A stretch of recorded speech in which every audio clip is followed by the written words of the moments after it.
Komom, and she is the Senior Programs Manager of the Media Coalition and Awareness. Now, we're looking at our topic for today, which is understanding human trafficking and smuggling in Nigeria. And also looking at the trend statistics, vulnerable groups, routes, and destinations. Now, looking at the issue of human trafficking and smuggling in Nigeria, can you share with us, in just briefly, human trafficking and smuggling, are they the same thing?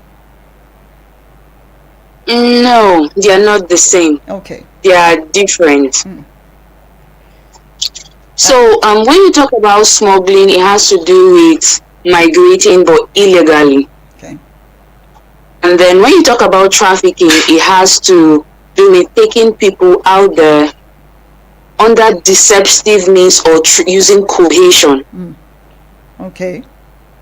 Yes. All right. So now, please share with us your knowledge on the prevalence of human trafficking and smuggling of migrants in Nigeria. What do we need to know, coming from you? Okay, so I think that it should be common knowledge by now that Nigeria is a source, transit, and destination country. So what this means is that people from here are trafficked to other locations, and then people also use Nigeria as a route through which they transfer victims. And then people also bring people into this country to exploit them. That is what it means when you say source, transit, and destination country for human trafficking. So Nigeria is tier 2 according to the rating, and this means that efforts are being made, but they are not up to national standards yet. So as far back as 2020, NAFTA reported that 1,134 trafficking victims were 1,134 people were trafficked. So IOM also reported 23,000 Nigerians migrated via sea and arrived in Europe. This is as far back as 2020. And when you come to the information in 2023, we still have over 1,000 people who are victims of human trafficking, and about 841 of them are victims of sex trafficking, 543 victims of labor trafficking. There are different forms of trafficking. So when you talk about the prevalence, this is where we are at this time. Now, when we are looking at all these statistics, who are the most vulnerable, and can you share with us why they are the most vulnerable? Okay, so anyone can be a victim of human trafficking. Yes.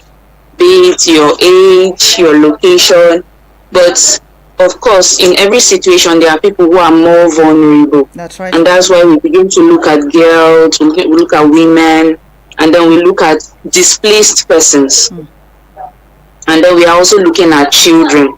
So these are, let me just mention this top 3. Like I said, anyone can be a victim of trafficking. That's right. Now, when we are looking at the vulnerable ones, what do you usually look at before you consider someone as vulnerable in this case?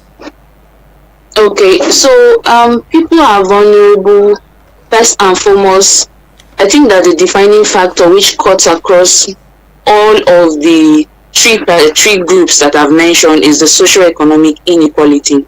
So that economic inequality puts them at a very vulnerable position. They are poor, they don't have a means of livelihood, they are not even in a position where they can get quality or decent jobs because of their lack of access to quality education, and then because of the displacement due to crisis or maybe climate hazards. All of those things are the things that put them at that edge of vulnerability. And there are some people that, even though they are not really very poor, but they have this mindset of things are going to get better somewhere else, the grass is greener somewhere else. So all of those things contribute to their vulnerability. So yes, poverty, lack of quality education, not being employable, and then mindset. Now let's look at when we have, in the case of I'm going to separate it a little bit.